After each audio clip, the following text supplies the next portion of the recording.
deficiente auditivo, essa definição ela é muito subjetiva, mas em termos gerais, o deficiente auditivo é aquele que preserva parte ou um pouco da sua função da audição, seja ela pela via óssea ou pela via auditiva. E o surdo, o indivíduo paciente surdo é o paciente que não preserva nenhuma porcentagem da sua capacidade auditiva. Bom, existe uma diferença entre pessoas que nasceram sem a audição e as pessoas que na maturidade foram gradativamente perdendo a audição. No caso do Beethoven, por exemplo, ele já devia ter a capacidade de... Eu não preciso escutar alguém falando para eu poder escrever. Mesmo depois que eu ficar surdo, eu posso escrever uma poesia, digitar no computador. O Beethoven fazia a mesma coisa, ele já tinha um domínio absoluto do código, da linguagem musical, e ele não precisava mais escutar para escrever o que ele estava fazendo. Diferente de uma criança, um neném que nasce surdo e não vai ouvir nunca. Eu tive um problema de otosclerose, que é o mesmo problema que o Beethoven teve, né, que é uma calcificação dos ossinhos, o martelo, né, bigorna ali. Isso vai calcificando e não acaba a transmissão do som. O ouvido interno é bom, mas o ouvido não consegue transmitir o som lá para dentro. Isso historicamente remete, a gente pode exemplificar com a história do Beethoven, que era um compositor que sabe-se que tinha otosclerose, que é uma doença que leva à surdez de um dos lados, e ele colava ou encostava a cabeça próximo ao piano, porque pela vibração ele conseguia perceber as notas musicais, compor e se apresentar. Eu sei que ele fez quase todas as sinfonias ouvindo, daí a nona ele fez sem ouvir, daí ele deitava em cima do piano, sentia a vibração e conseguia a nota. Porque ela pode aprender os acordes e mesmo não escutando, se ela tocar... não é importante tocar bem ou não, dá pra sentir assim. Faz um acorde, mesmo não escutando, dá pra ouvir o acorde de alguma maneira. Assim.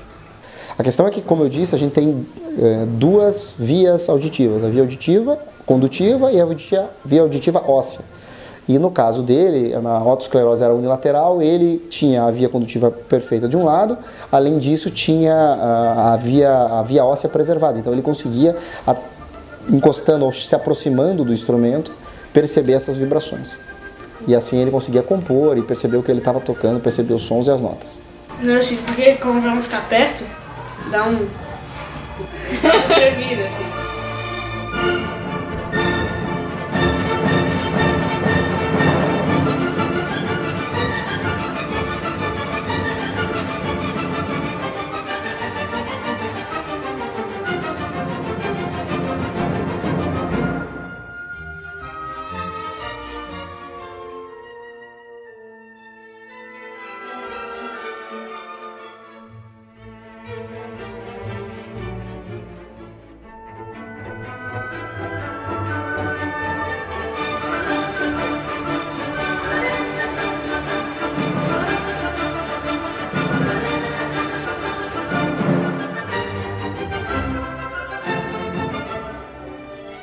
Em relação à questão da música e deficiência auditiva, a gente pode abordar esse assunto de várias maneiras.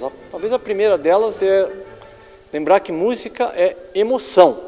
Se você perguntar para qualquer músico o que é música, ele vai talvez te dar uma resposta mais técnica, que música é ritmo, melodia e harmonia.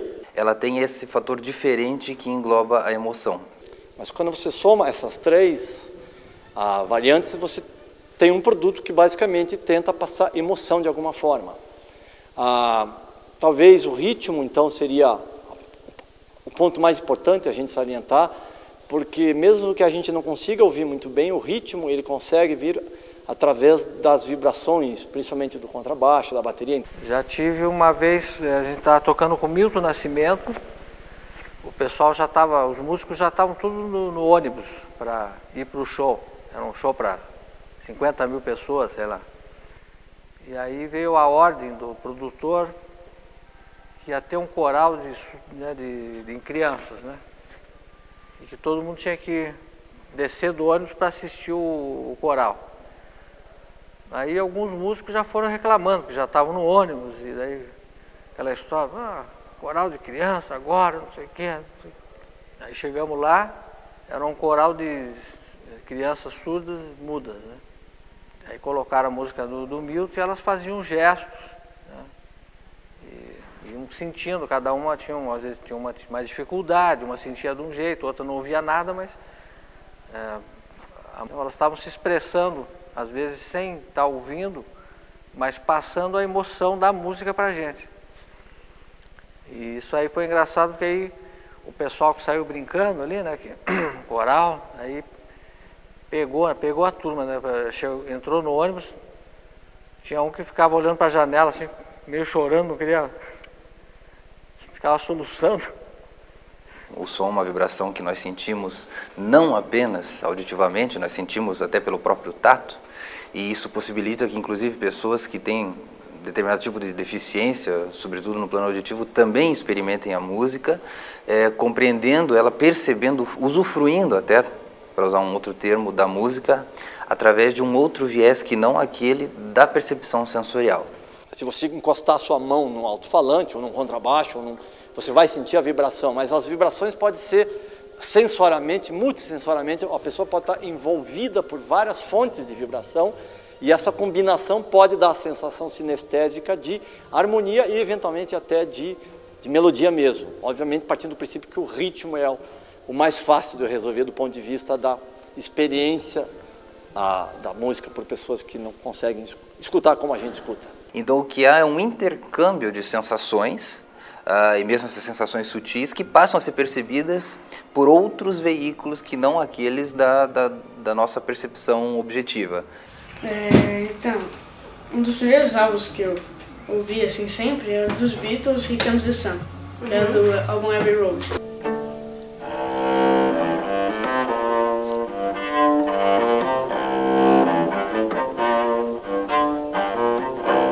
Conhece isso?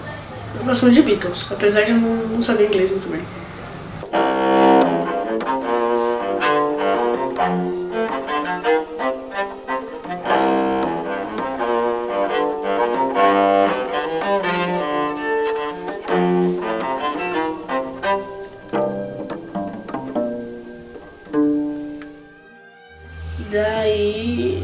Daí já tinha violão em casa, meu pai tocava um pouco.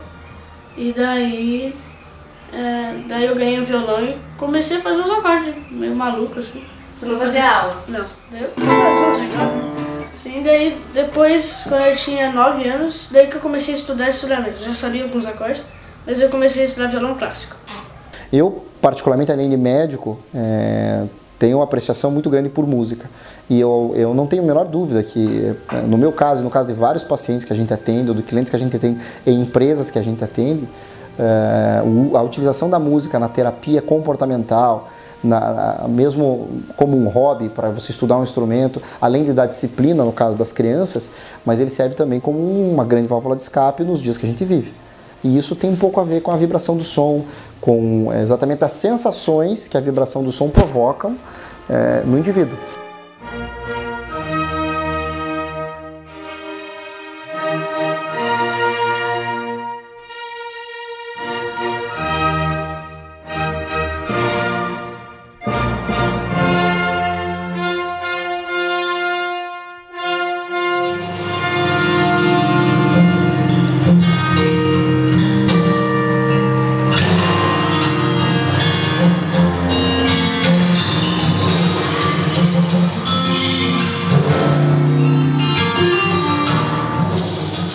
E assim, esse problema, na verdade eu nem sabia que eu tinha.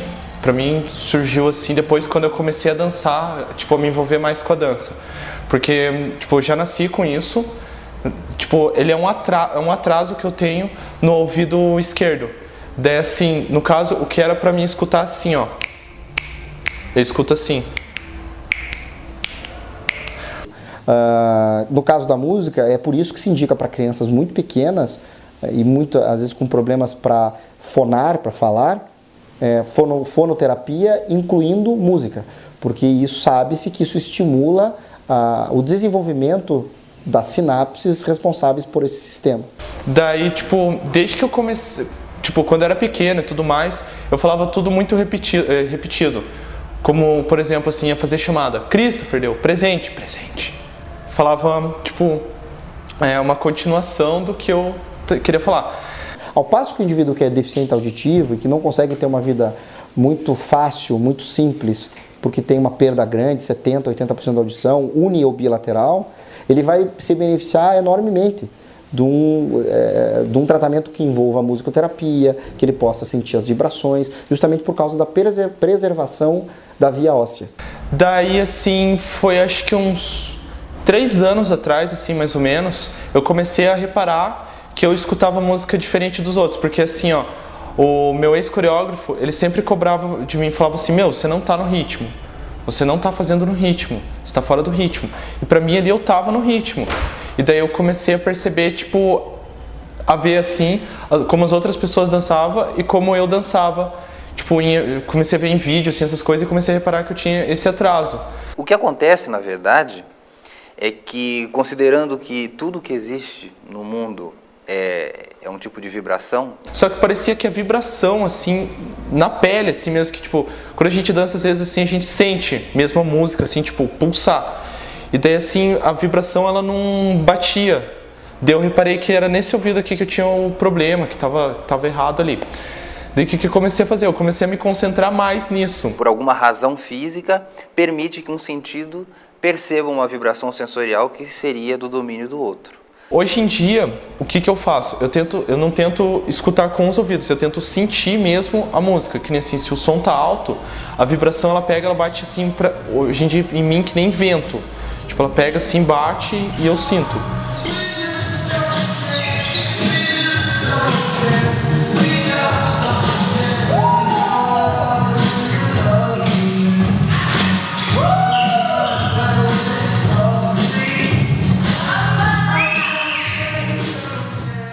Então você vai gostar daquelas músicas que te remetem ou que te fazem lembrar de alguma coisa boa, uma passagem boa, ou ao contrário, uma passagem ruim da vida. Tem uma frase de filme, como que é? Step Up 3.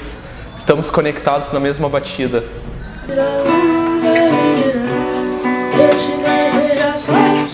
Sim, pode ser essa. É longuinho. É É longuinho, tudo bem? tudo bem.